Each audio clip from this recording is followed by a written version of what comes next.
एक सुंदर सी मनोरम कहानी है। चलिए स्टार्ट करते हैं। सुबह के 4 बजे थे। अचानक फ़ोन की घंटी ने मेरी नींद को तोड़ने में कोई कसर नहीं छोड़ी। सुबह के 4 बजे फ़ोन आना किसी अनहोनी घटना के होने की ओर इशारा करता है। पापा का फ़ोन इस टाइम मेरे हाथ एकदम से सन हो गए थे। कई दिनों से माँ की तबीयत ठीक नहीं चल रही थी। फ़ोन तो उठाओ, मेरे पति राहुल ने कहा।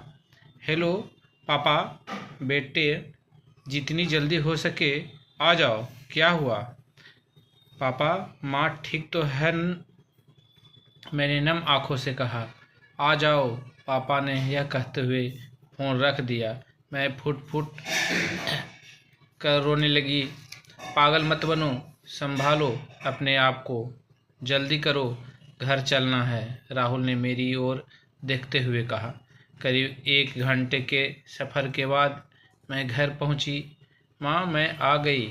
माँ ने मुझे से आँख खोल के मेरी ओर देखा। बेटा तू ठीक तो है?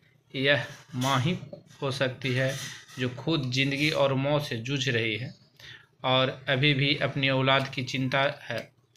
माँ मैं ठीक हूँ, तुम परेशान मत हो, जल्दी ठीक हो जाओ, फिर बाहर चलेंगे। बेटा मुझको पता है मेरे पास ज़्यादा समय नहीं है। यह बोलते ही माँ ने मेरे हाथ में एक लेटर पकड़ा दिया। यह क्या है? मैंने नम आँखों से कहा। बेटा यह मेरी अंतिम नसीहत है और ज़रूरी भी।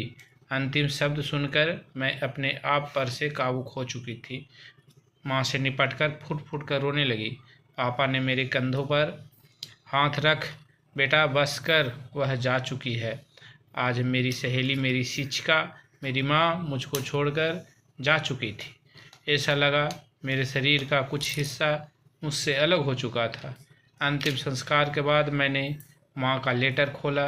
लिखा था, मेरी प्यारी बेटी, जब तुम यह लेटर पढ़ रही होगी तब मैं शारीरिक रूप से तुमसे अलग हो चुकी होंगी, लेकिन मेरी सीख, मेरे संस्कार हमेशा तुम्हें मेरे होने की आवाज़ दिलाते रहेंगे।